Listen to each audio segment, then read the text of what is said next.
What's going on, everybody? Welcome to another episode of Off the Couch Boxing. I'm your host, Reckless Rex Ruger, in the flesh. That's the Alexis Arguello puppet in the felt. We're back with another banger of an episode. The most amazing and real boxing conversations happen right here. Legends, luminaries, world champions, which we're about to be joined by one, and fighters on the come up, all coming here to chop it up with your boy, Reckless Rex. This is, of course, the home of the undisputed, undefeated heavyweight champion of boxing podcast right here. And of course, Mr. International, once again, doing it for you. We're going over to South Africa. We're running down the greatest fighters in the game, no matter where they are, in all four corners of the world. Your boy Rex will run them down. Time difference be damned. We're tracking them down for you, folks, to put out the best boxing content anywhere. Just go look at the playlist. Look at all the past episodes. It speaks for itself, folks. The rest of the world is starting to catch up. But in the meantime, if you're tapped in, you're in the right place. And let me put on the promotional hat. Of course, make sure to like and follow Off the Couch Boxing on Facebook. And make sure, of course, if you're here on the channel, pat yourself on the back. You're in the right place. Like, subscribe, smash that notification button to stay tapped in to, as I said, and of course, I'm going to be biased, the best boxing content anywhere on planet Earth. Sorry, all that bragging made me thirsty. But what's the boxing world without a little braggadocio? Before my guest gets in here, of course, let me reiterate. Make sure to check us out on Facebook. There you're going to find out updates on new episodes, when they're dropping, who's going to be on them, and lots of other amazing boxing news. If it's popping off in the fight game, I'm going to find it. I'm going to post it. I'm going to share it with you guys. Keep everybody in the loop of what's going on in the boxing world. Whether it's big fight announcements, results, predictions, analysis, breakdowns, something big pops off at a weigh-in or a press conference, anything that I could share, I'm putting it up there. So you will be well informed if you're following Off the Couch Boxing on Facebook. And also, like I said, of course, like, subscribe, hit the notification button. This is where you really need to be right here. This is where the episodes are. This is where me and Alexis are. This is where you can see us live and direct. So make sure to tap in. The subscribers are growing all the time. The views are climbing. I'd like to say like a rocket ship, but it's more like a moderate trickle. But growth is what's important. Rome wasn't built in a day. I firmly believe that. But I try to do this every couple episodes, and maybe I've been slacking on a little bit. But a big, huge thank you to my subscribers and my viewers out there who have been along for the ride. I appreciate you guys. And of course, the biggest kudos go out to my guests. If it weren't for them, couldn't do what I do on here. So many people have been generous to come on here, generous with their time. And from the bottom of my heart, I truly appreciate it. I've gotten the chance to converse with people. It just blows my mind. Some of the biggest legends in the fight game, some of the most exciting young up-and-coming fighters, and one of them is on here now, so let's get down to it and chop it up. Here we go. Let's do it.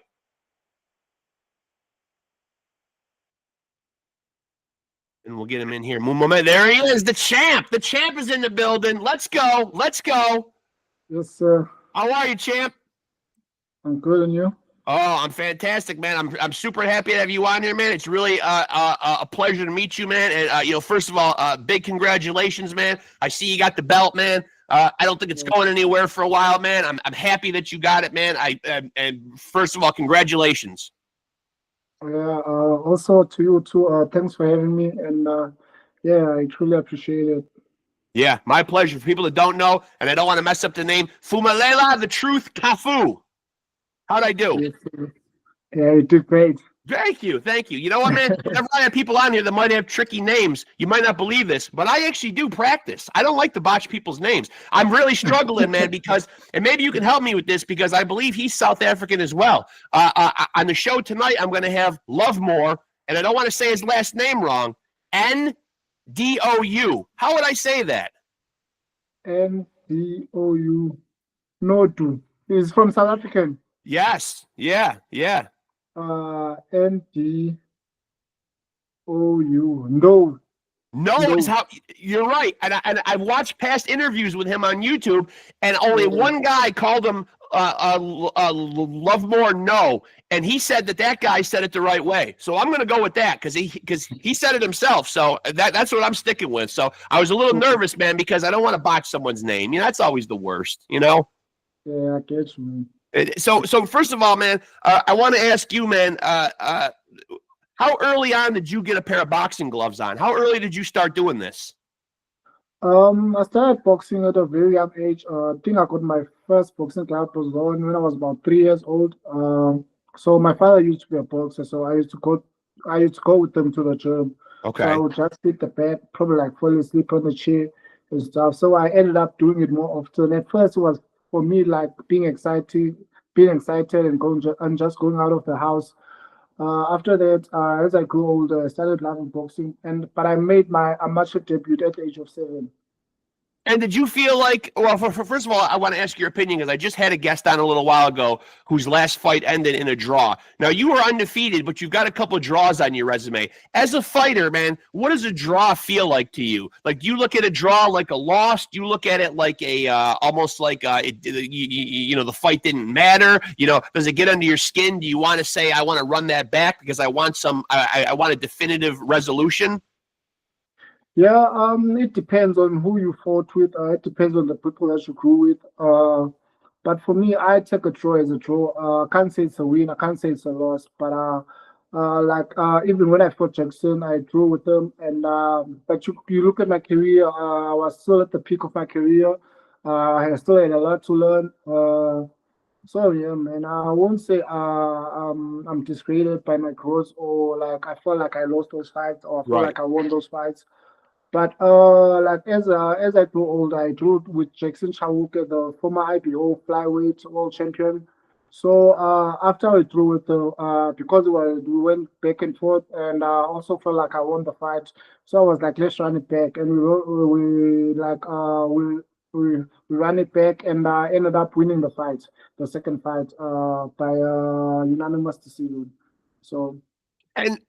And so where do you stand on, correct me if I'm wrong on any of this. You're 26 years old right now. A lot of people, have different opinions on like, especially athletes, man, like when an athlete is in his prime. Do you feel like you're at the beginning of your prime, in the midst of your prime? You maybe haven't even entered your prime yet. How do you feel as an athlete? So like I'm still at the peak of my prime. Still got a lot to learn. Still got to improve a lot. But as time goes on, I think I'll be better, man. Like you never knew how good you are up until you fight the best. So you look at when I fought Tanaka, everybody wrote me off, but I believed in myself. My team believed in me. So as I'm saying, man, I'm growing. I'm at the peak of my prime. I'm getting better every day. Where do you feel like, well, I'm glad you brought the Tanaka fight up. So like when you're going into the Tanaka fight, do you feel like is that a motivation for you? Like when you come in as the underdog? Because I think a lot of people probably saw you as just another person being brought in as a potential opponent for him to defend his belt against. I mean, as you said, maybe outside of your team, maybe people didn't give you the fair shake or or recognize that you could pull this off or whatever. Does that serve to motivate you going into a fight? Yeah, it does. But I don't let that get to me. I won't lie. Through my career, I've been written off a lot. Some people never thought I'd make it to be just like I'll even make it to where I'll be where I'll be an SA champion. So I feel like it doesn't matter to me what people say about me. All I know is I do have what it takes to be great. And I won my SA title in 26 seconds. So I don't care what people say about me. I don't care how they see me, but I know I can beat everyone. I know I could work on myself, and I know like nobody's unbeatable. So yeah, man, and I'm still gonna shock the world. So yeah. And your upbringing, being from South Africa, how do you think that shaped and molded you as a fighter? I feel like it molded me a lot because where I'm from the hood, where you gotta know how to fight. Because I grew up with my mom, so I couldn't like whatever whenever something's happening and go cry to my mom. Even though I had older cousins, but I knew that I had to take care of myself because there are times there where I'll be there on my own. So Whenever nigga tries me, I make sure like I do my best and always fight back. I fought like a lot in the streets. I fought even older guys than me just Yeah. to earn my respect. So also like boxing played a big role, making sure that I know how to fight. So that's why I even love boxing a lot. So yeah, I feel like it played a very good role. And also like where I'm from, you see like most of our role models are gangsters. So we look up to them. So to me, I didn't really look up to them. To me, it was like the niggas that I don't want to be like. So I used to see those niggas and they be like, nah, I don't want to be like them. So I feel like that kind of motivated me a lot. And now you're currently in the super flyweight division, but are you interested? And again, a lot of this is determined by your body size, your body frame. Are you interested in exploring other weight classes eventually?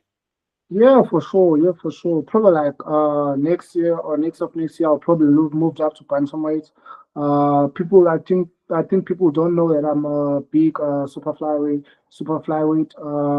I believe I could compete in the bantamweight division. That's something that I gotta talk to with my team. I can't just move up whenever I feel like it.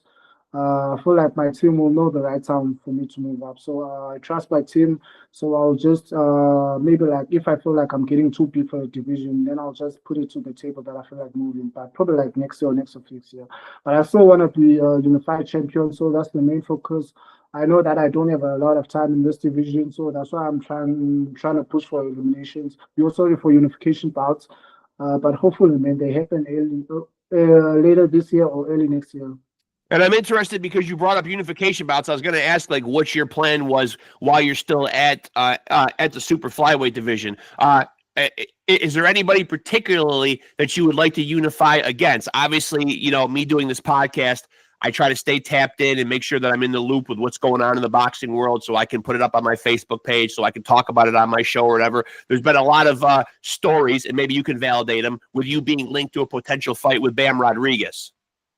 Yeah, for sure. I feel like that's a good fight. That's a fight that I want also. You look at Bam, he's the king of the division. Me beating Bam will also like mean that I'm the king of the division. Like I said, everyone is beatable. I feel like a lot of people think Bam Rodriguez is the Pokemon of the division. I'm taking nothing away from him. He's a good fighter and has accomplished more than I have.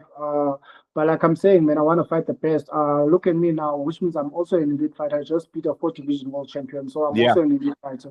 So he's also in my division. So I'm not like being delusional, calling him out, or I'm not like really calling him out. But it's a fight that I love, that I love to participate in. I would love to fight Ben Rodriguez. So yeah, man.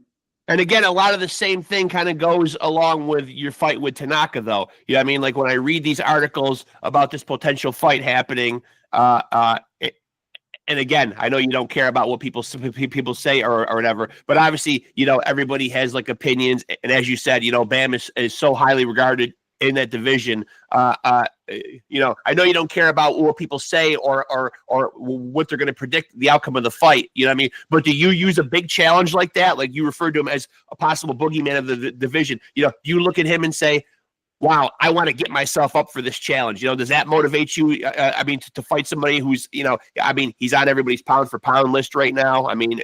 That's a big feather in your cap, should you defeat him. Yeah, for sure. It's a good challenge. Life is about challenges. Yeah. It's a very good challenge for me. And like that's why I was pushing for the fight between me and Gonzalez. I wanted to fight Chicolatito. I feel like if I fought Chicolatito, the fight between me and them will make a lot of sense. Yeah. But unfortunately, that fight didn't happen. So yeah, man. But it's a great challenge, and I'd love to make that fight happen. And I believe like a lot of people won't give me that fight. Even like when the article was announced that I might fight Ben Rodriguez for the unification. Even my South African mates thought I'll never win that fight. But Right. it's something that I knew that they might say. Everybody has their own opinion. So it doesn't matter what they say. I know like I could beat everyone.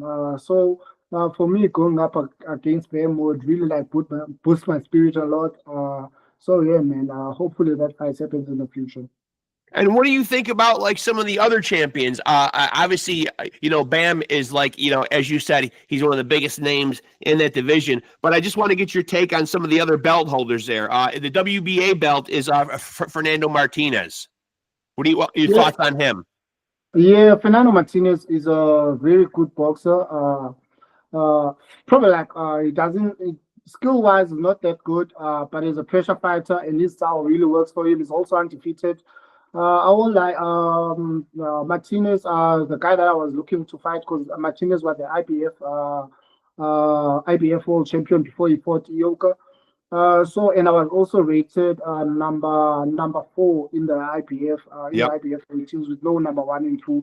So I knew that if he fights the guy in front of me, which was the Mori for the monetary defense. So if he beats that guy, obviously I'll be the next guy in line. So it's the guy that I was looking at, and I'd love to fight him. But like I'm saying, I still got something lined up right now. He's fighting Ryoka in May. So yeah, man, may the best man win. So I'd love to also fight him, but I feel like the big fish right now is Ben Rodriguez. Yeah. I feel like that fight makes a really good sense.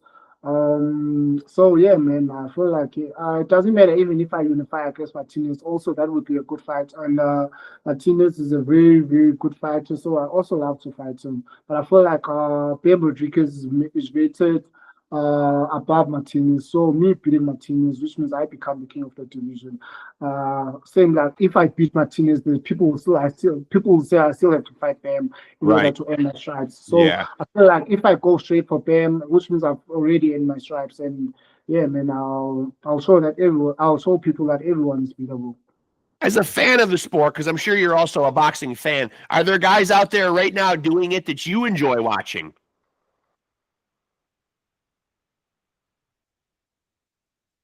So I'm not sure if it's in my Um, circle. are there guys out there right now as a fan that you enjoy watching fight? Yeah, for sure. Yeah, for sure. I enjoy watching Tank Davis. I enjoy watching Teofimo Lopez. I enjoy watching Jaron Boots Ennis.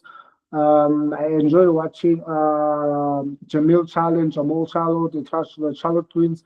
And also I enjoy watching Errol Spence. I hope he makes a comeback because he's my role model, one of my role models. Yeah. So I look up to him a lot. So hopefully he makes a comeback. And yeah, I mean, I also enjoy watching Canelo. So one thing about me is I love power punches because I'm also a power puncher. But Yeah. sometimes, if I know that I can't really punch a guy out, I intend to rely more on my boxing skills. Because I am a good boxer and I also got a punching power. So that's why I really love guys who can punch. What do you feel like? Obviously you've got a world title over your shoulder right now, man. So you are at the top, of your sport right now. But as you said earlier, you're still young, you're still learning, you're still growing. What's something in your game that you feel like you've got a lot of focus on that you'd like to make better? I feel like I gotta work on my footwork more. That's what me and my team has been working on. Was not that I'm flat-footed, but like I'm saying, I intend sometimes to rely more on my power, so which means I sit on my punches a lot. Me and my team have been working on my flexibility, making sure that I do also move a lot. I can sit on some of my punches, but I must also like be flexible on my feet. And so we've been working on my footwork a lot. Other than that, I feel like everything is there: the power, the speed, the head movement, the technique, the counter punching, the IQ is there. So I've been working on my feet.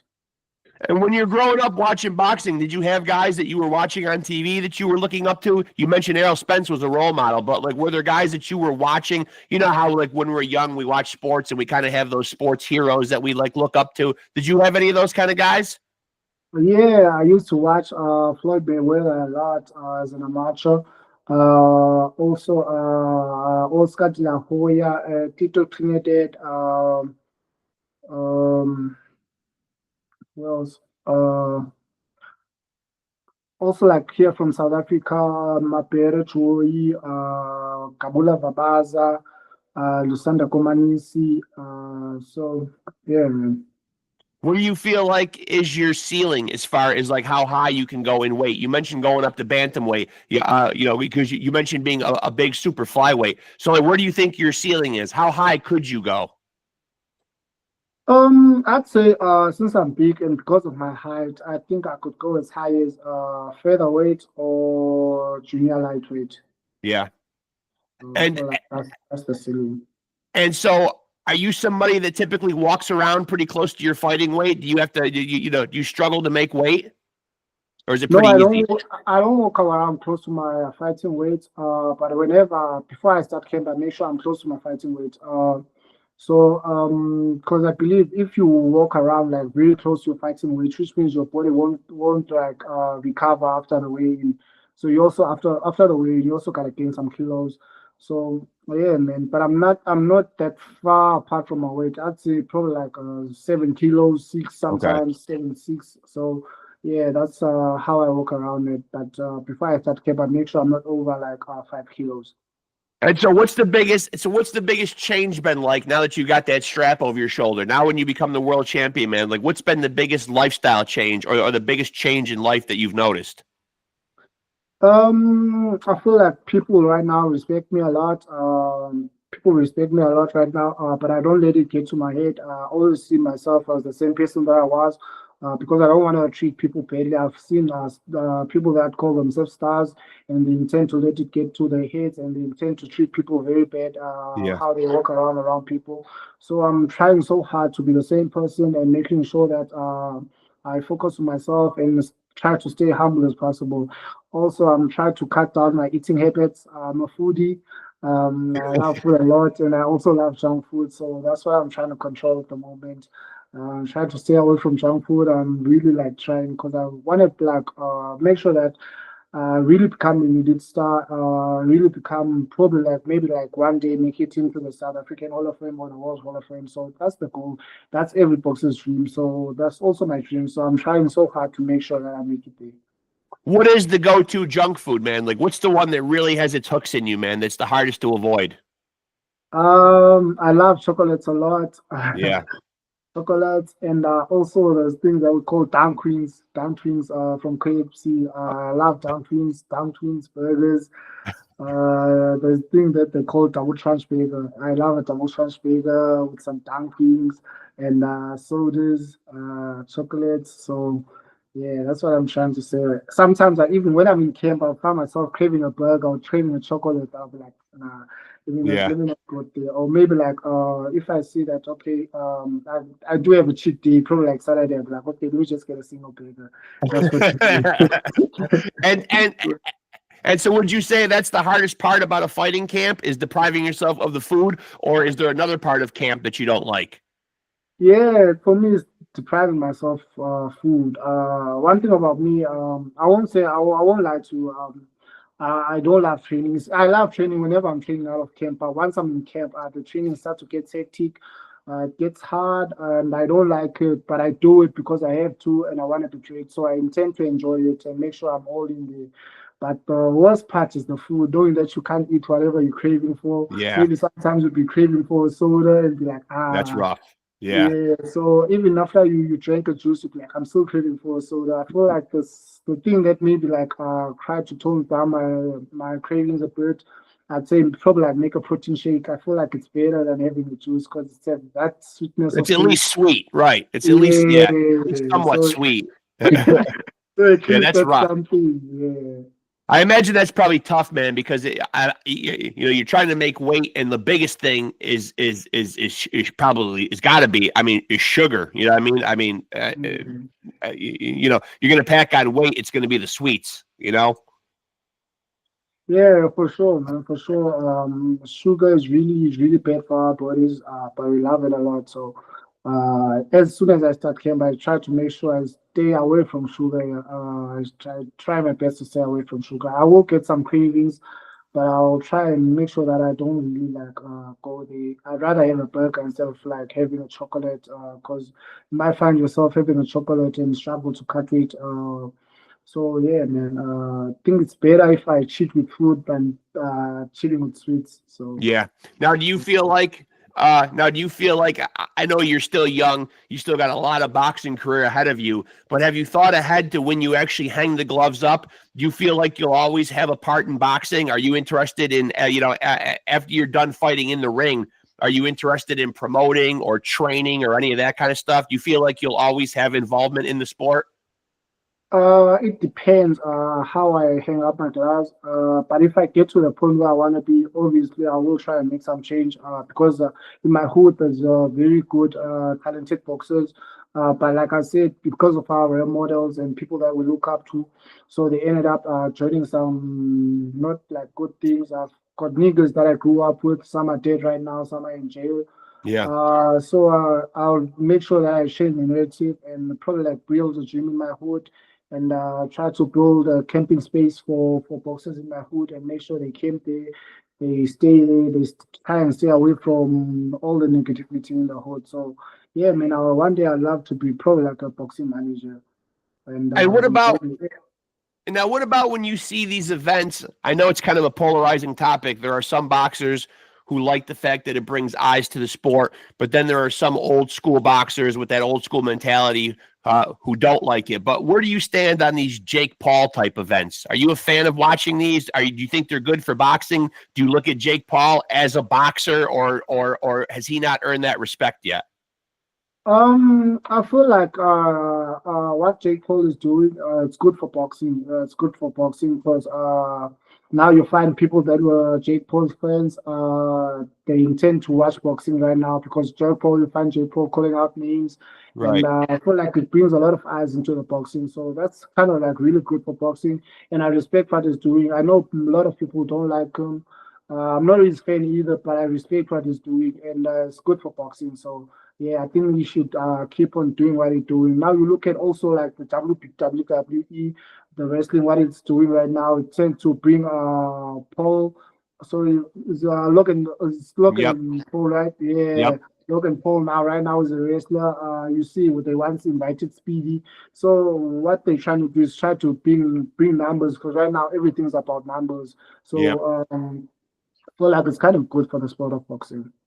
What about the changes that we're seeing come about in the sport as far as like Turkey Al Sheikh and Saudi Arabia really becoming big players in the boxing world now? They're having a lot of events over there. They seem like they got the right intentions, trying to get the best to fight the best and putting on amazing cards with world title fights and really giving us a lot of bang for our buck.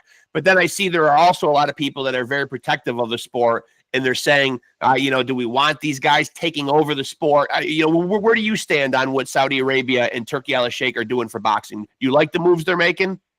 Yeah, for sure. I love the move that they're making. Because you see, they intend to bring us the big fights that we want. In the past, it was hard to make big fights. So, and you find boxers complaining about the purse money that Yep. promoters don't want to pay them. And Turkey man has got the money to make sure he pays everyone right. So I feel like we need him in the sport of boxing. For example, right now, people have been calling out, I think, for the past year or two, Canelo besides Crawford, and he's going to bring that fight to us. And he's promising to bring us Gervonta Davis versus Shakur Stevenson. So those are the big fights that we want to see. So man, I feel like what he's doing is great for boxing. Like I'm saying, man, boxing needs some different ideas, different people, us combining people not in our sport, bringing something different. I'm sure he never put on gloves in his career, but what he's doing is good for boxing because he knows what the fans want. So Right. it's kind of good for boxing. Yeah.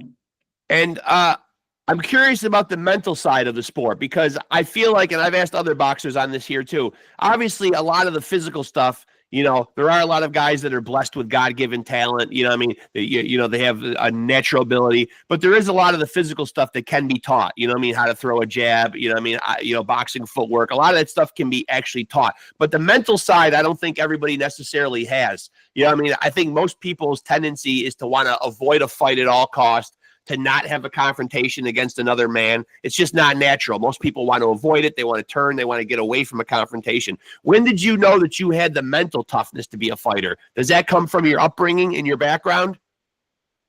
I'd say it comes from my upbringing, because like I'm saying, I fought a lot in the streets. So to me, it was like, okay, since I fight a lot and I'm a good fighter, how about I fight and make money out of it? And like I won't lie, I was a good amateur, but I was really not fortunate as an amateur. That's why I was saying a lot of people wrote me off because I fought like really good guys at the amateurs, and they would get the best out of me every time. And some people are beat the one of the stars, and since they are favorites, they'll be given the fight. So so I had to be strong, and I had to make sure that this is really what I want. And I won't lie, sometimes I intend to doubt myself, but I pray a lot, and I feel like God has really played a big role in my career. Because also, I won't lie, looking back to from where I come from, I never thought maybe one day this would be me, like an undefeated world champion. Right. Not that I didn't really, I was really like looking down on myself, but I feel like God really played his part. Like I've got like 14 fights and I'm a world champion. I'm at the Yeah. age of 26. So it's all God, man. I'm not perfect. I'm not better than everyone. I do make mistakes also. I'm human. But God tends to protect me and make sure like He gives me the best, man. Because none of this would be possible without Him. So I believe in Him a lot, and like He's proven Himself to me. He's been there for me. So I also like to thank my grandmother because she's the one that told me how to pray. So yeah, man, I wouldn't be here without God.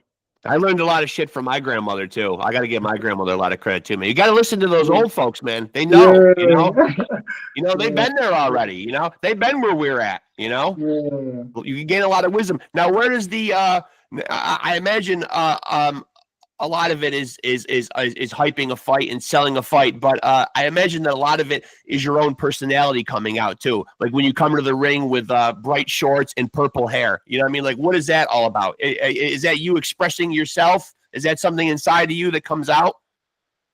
Oh yeah, man. Because I remember when I first fought for my first international title, which was the WBA Intercontinental title. I was Yep. fighting a guy from the Philippines. So to me, it was like, okay, this is a huge title for my career. It's an intercontinental title. So I was like, okay, how about I try something different? And I told my mom about it, and she was like, ah, why would you have pink hair? You're a man with pink, like, it doesn't make sense.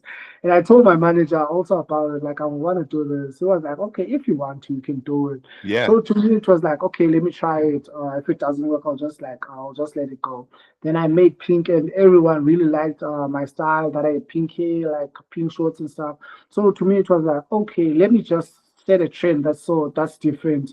That's different. So one day when I retire, I'm gonna see someone that really looked up to me showing up with the purple hair, pink Sure. hair, blue hair. So I remember this one time when I was fighting Jackson for my second fight. So I was on my way to the venue, then a kid came to me and he was like, "Can we please take a picture?"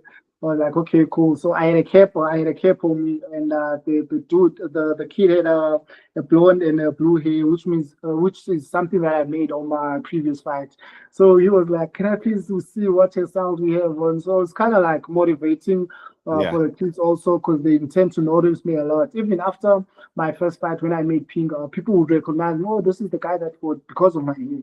So I was like, "Okay, people really pay attention to this, so I should like do it more often." So it's not certain color that I stick with. I intend to change my colors. Maybe who knows? In my next fight, I might pull up with orange or green hair, something like Yeah. that. So Yeah. yeah, I try to make sure I change a lot. It depends on how I feel and how will my boxing kit look. So yeah. Well, as a fan of yours and as a fan of the color green, I would like to request green somewhere along the line. It doesn't got to be the next fight, just somewhere along the line. If we can get some green hair in there. Yeah, I'm heading there. Like, I'm still gonna try a lot of colors. As I'm fighting, I'll try a lot of colors. I won't stick to one color. So, yeah, I promise you, one day you're gonna see me with Okay, pink. fair You enough. see with Fair enough. green. Yeah. Uh, and I don't know if you've given this any thought or not, but I know a lot of guys come on here and they have a strategy for how many fights they want to have, how long they want to stay in the sport. Because obviously it is an unforgiving sport. Sometimes we do see people at the end of their career, have health issues. Have you thought about how long you'd like to fight for? Have you thought about a certain age or a certain amount of fights that you'd like to have, or have you not given that much thought yet? I won't lie. I won't say the number. I can't say the number of fights. But since now I'm 26, To me, it was like since now I'm a world champion at the age of 26. The goal is to make a lot of money as soon as I can, and try to make sure, man. Probably like at the age of 30, going onwards. If I feel like retiring, I should retire and not keep on fighting because I want to make money and be used as a journeyman for the young Right. kids. So that's the goal, man. At the age of 30, if I'm still, I feel like okay, now I'm past my prime. I should be able to hang my gloves, knowing that okay, I've done a lot for the sport, and also the sport has given me a lot. I'm stable. My kids are well taken care of, so I think it's time I hang my gloves. So I should. So yeah, the thing is about boxing. Boxing is a very cruel sport. You may never know when your career would end. It might end in the ring, it might end outside the ring. So the time that you're here, make the best out of it, and make sure, man, you try and retire while you're still healthy. For example, you look at Tim Bradley. Tim Bradley retired at a very young age, but is still stable. You can see he's stable as well. Yeah. As well, yeah, like his mind is there. Like he's good, man. He's good. So I feel like As a that's guy what who's every person needs. as a guy who's a fan of Errol Spence, I'm a big Errol Spence fan too. Mm. Is that kind of the motivation behind your nickname? Yeah, that's why I took the name from him. I Yeah. remember I first saw him when he was fighting for the IBF title. Kell Brook, Yeah. yeah, that's the first time I saw him. What did I say? I was looking. I used to look this fight in his camera fights. I didn't know him, but I knew Kell Brook. I knew Kell Brook. I've seen him fight a couple of times.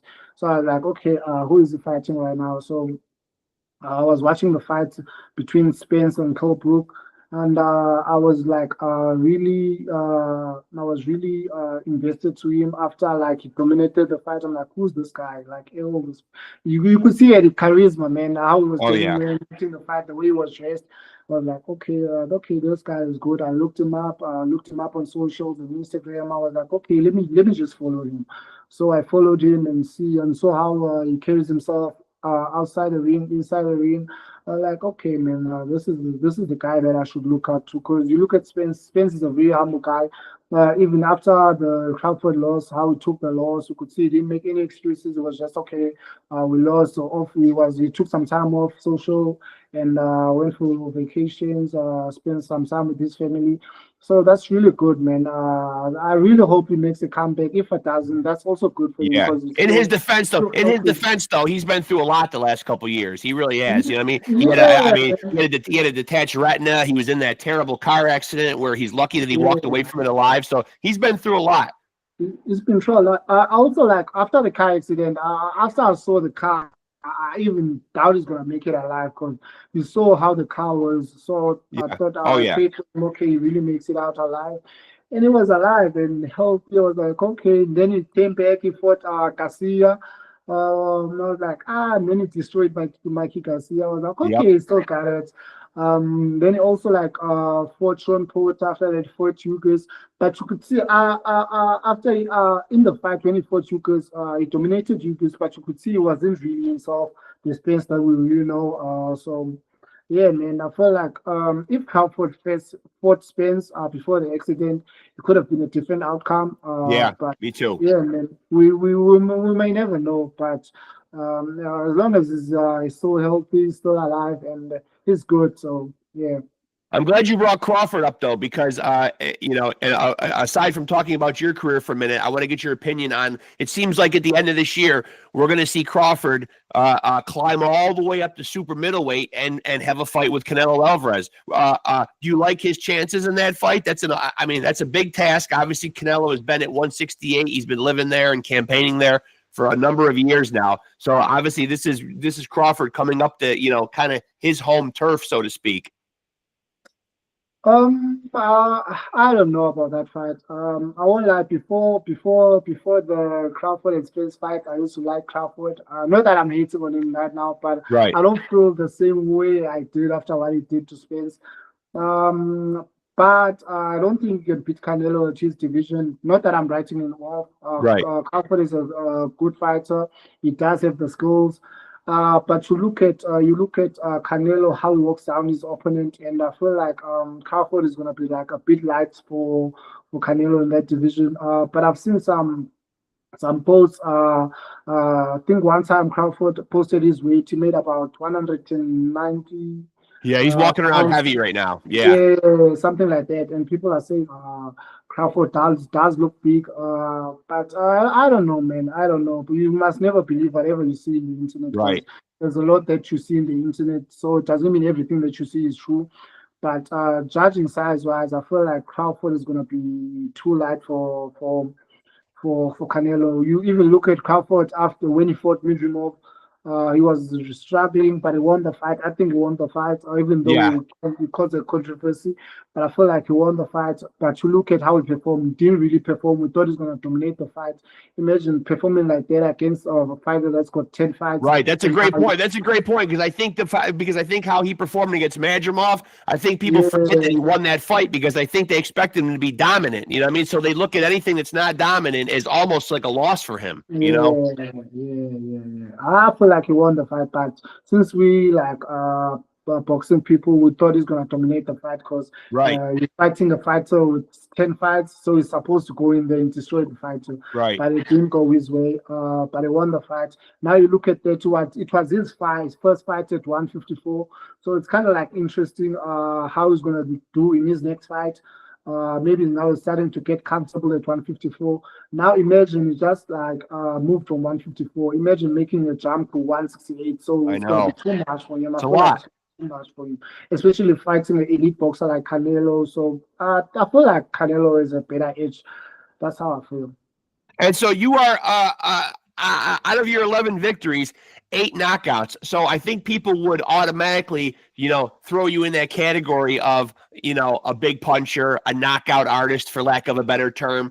Do you feel like that's an accurate description of you, or do you feel like you're knocking people out, but that you have boxing skills? You're a boxer, puncher, a technical boxer, a knockout artist.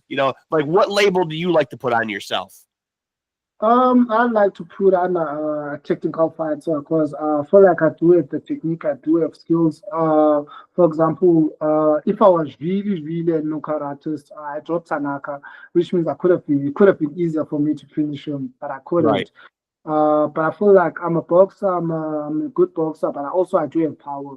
So yeah, man. And as I intend to fight the elite guys, I know it's gonna be kind of hard for me to knock those guys out. So it's gonna be easy for me to outbox them because I know most of these guys, especially the Mexican, Philippines, are really tough guys. What they do is all they do is to come forward and they can take a punch and they can also punch. So I think the best move is to make sure I outbox those guys and try not to trade blow for blow with them. So I feel like people are gonna see my boxing skills as time goes on.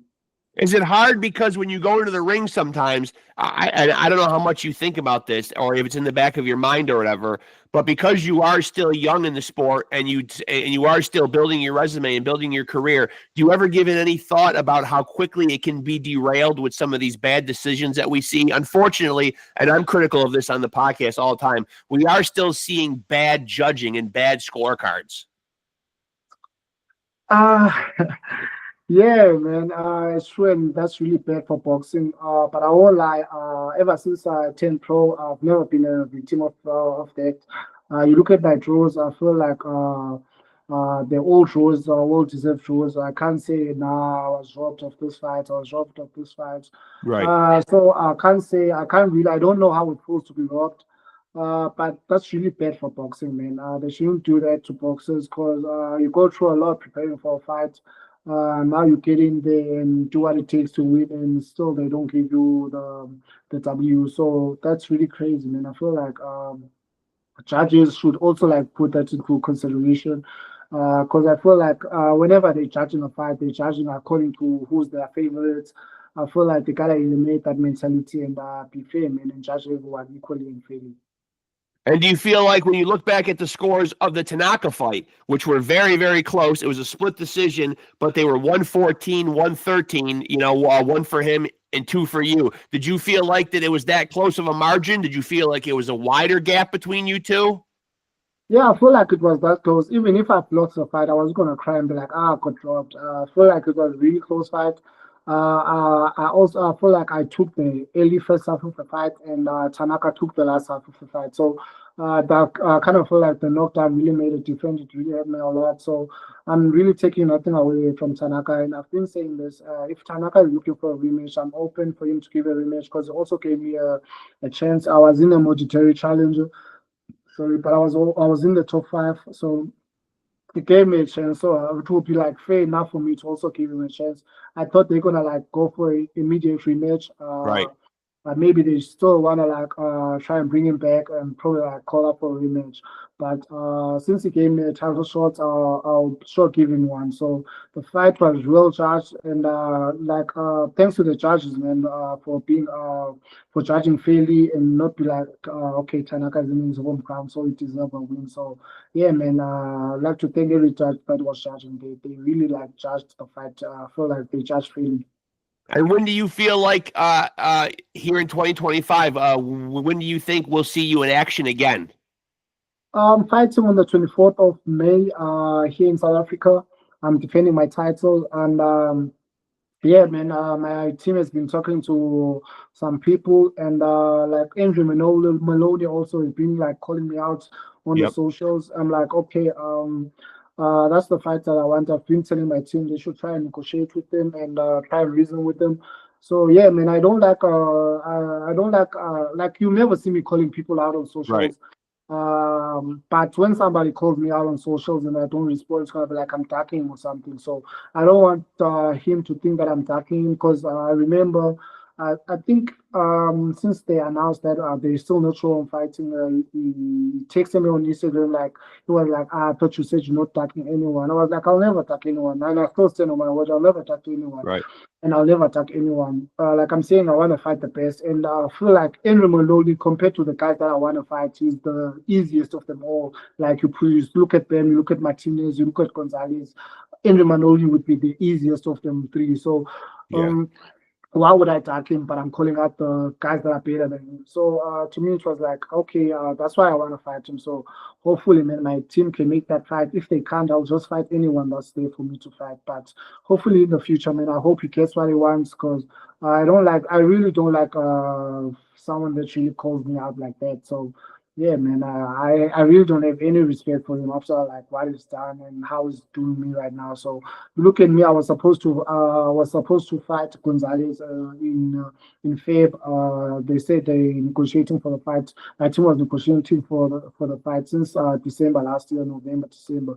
I was supposed to fight in November, but the negotiation didn't go well, and they say we might fight probably like end of April or early May.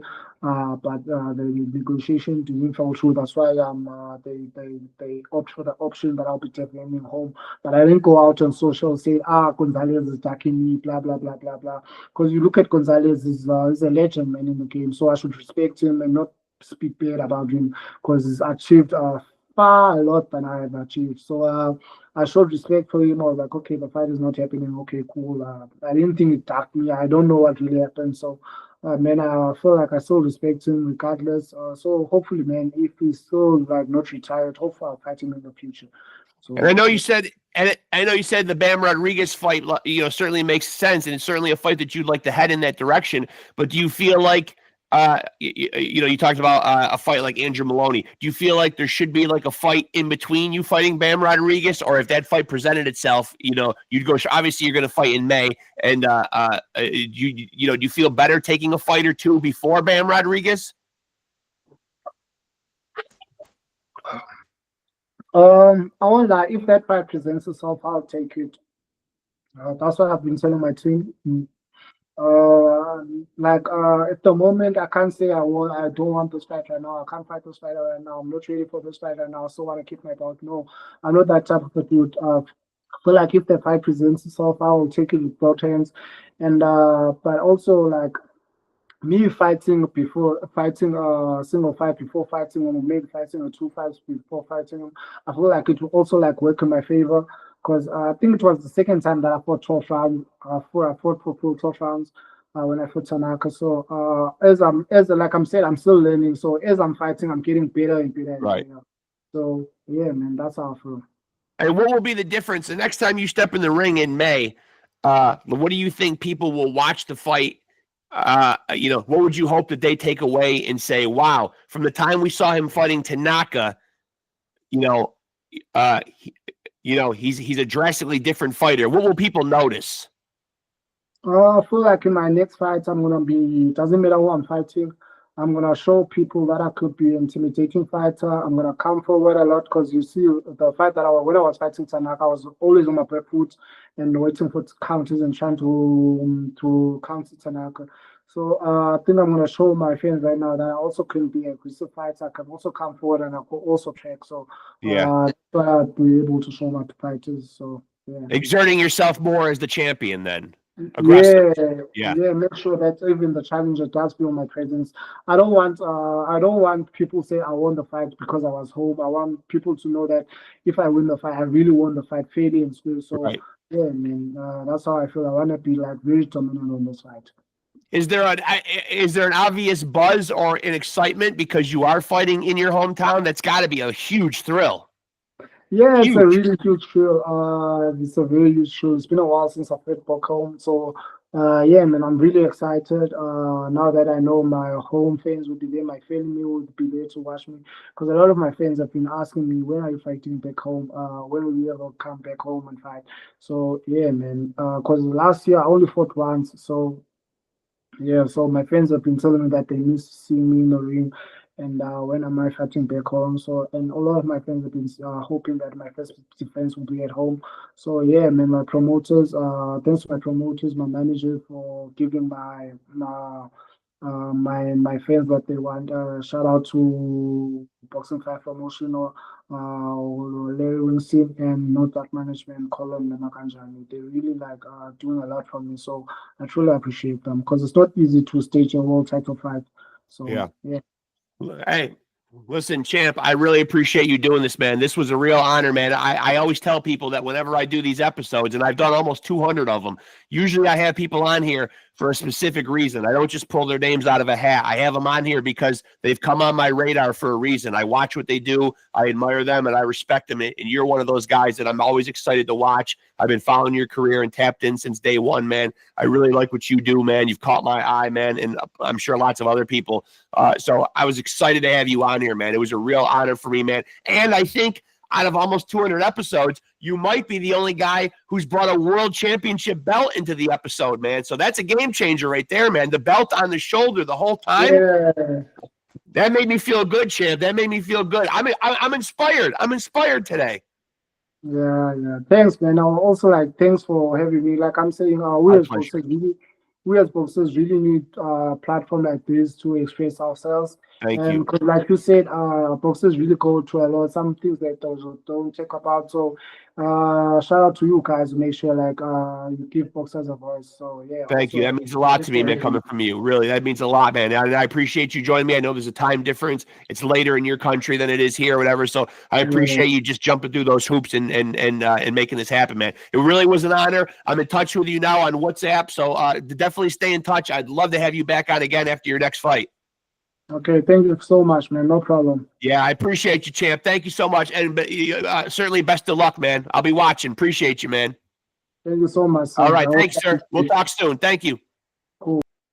And there he goes, folks. PHUMELELA, the truth, CAFU. He is your current WBA super flyweight champion of the world, coming off that big split decision win off of Kosei Tanaka last October, man, and got the belt right where it belongs, on his shoulder, joining us all the way from South Africa, man. Exciting, man. We got the champ, we got the title, we got it all in that episode, man. And that one was really, really special, man. That is a guy that is really a great ambassador, international ambassador for the sport. Humble, humility, carries himself like a champion should, man. No trash talk, no bravado, grounded, spiritual. Just a great role model and a great, like I said, ambassador for the sport. And a huge congratulations. Wish him a lot of luck in making his first title defense coming up here in May, as he said. That's exciting, man, in front of the hometown fans, staging a world title fight in South Africa, man. I'm sure people will be watching with a lot of excitement, his countrymen and his family and all the people that'll get a chance to see him do what he does live and direct right there in person. So I'm happy for him, man. That's the kind of leverage that being the champ can provide for you. Now he gets a chance to showcase and call his shots and have a world title fight and a defense right there in his home country. So I'm happy for him, man. That is PHUMELELA, The Truth, CAFU.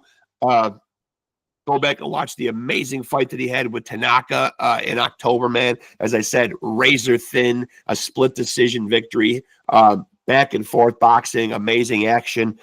He is one of the great, young, entertaining, rising stars in the sport, man. And blessed to have him on, man. So big kudos and thank you to him. Again, make sure to like and follow Off the Couch Boxing on Facebook. Make sure to like, subscribe, and hit the notification bell to stay tapped in on this channel. And let me also remind you, you may not be able to get a world title belt like Mr. CAFU had right there, but you too can be a champion. You can be the type of champion that I am in life. The heavyweight, well, you can't be the heavyweight. Well, you could if you start your own podcast, but I am currently the undefeated heavyweight champion of boxing podcasters. And you too can feel like a champ. You can certainly take down the formula, the recipe that I've laid out for being a champ. And it's very simple. All you got to do is continue to stay tapped in with this podcast right here and continue to roll with us. Roll with Off the Couch Boxing. And that means rolling with the champs. Peace.